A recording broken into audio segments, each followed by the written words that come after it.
دنیا بھر میں ہونے والے احتجاج رنگ لے آئے۔ روس کے صدر ولادیمیر پوٹن نے قرآن پاک کو سینے سے لگا لیا۔ سویڈن میں حکومت کی اجازت پر عید الاضحیٰ کے دن قرآن پاک کی بے حرمتی کے بعد روس کے صدر پوٹن داغستان پہنچے، جہاں انہوں نے ایک مسجد کا دورہ کیا اور مذہبی رہنماؤں سے ملاقات بھی کی۔ اسی دوران ولادیمیر پوٹن نے قرآن پاک کو اپنے سینے سے لگائے رکھا۔ اس موقع پر روسی صدر پوٹن نے سویڈن میں قرآن پاک کی بے حرمتی کے واقعے کی مذمت کی اور کہا کہ اس طرح کا اقدام اگر روس میں سرزد ہوتا تو سزا دی جاتی، کیونکہ روس میں قرآن پاک کی بے حرمتی کرنا جرم ہے۔ واضح رہے کہ روسی صدر ولادیمیر پوٹن نے یہ دورہ سویڈن میں پیش آنے والے واقعے کے اگلے دن کیا۔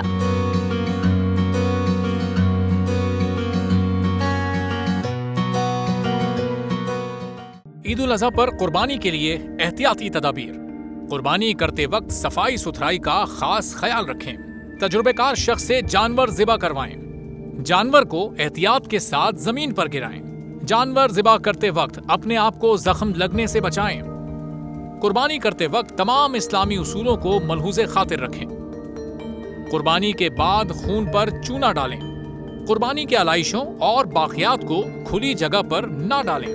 جانوروں کے فضلے اور علائشوں کو محفوظ طریقے سے تلف کریں۔ گندگی پھیلانے سے گریز کریں اور حکومتی ہدایات پر عمل کریں۔ احتیاط اور صفائی سب سے اہم ہے۔ اپنے ملک کو صاف رکھیں اور پاکستان کو بدلیں بول کے ساتھ۔ بول کی صفائی مہم کا حصہ بننے کے لیے ابھی اس نمبر پر رابطہ کریں 0337 0310 377 تاکہ بول آپ کی شکایات متعلقہ اداروں تک پہنچا سکے۔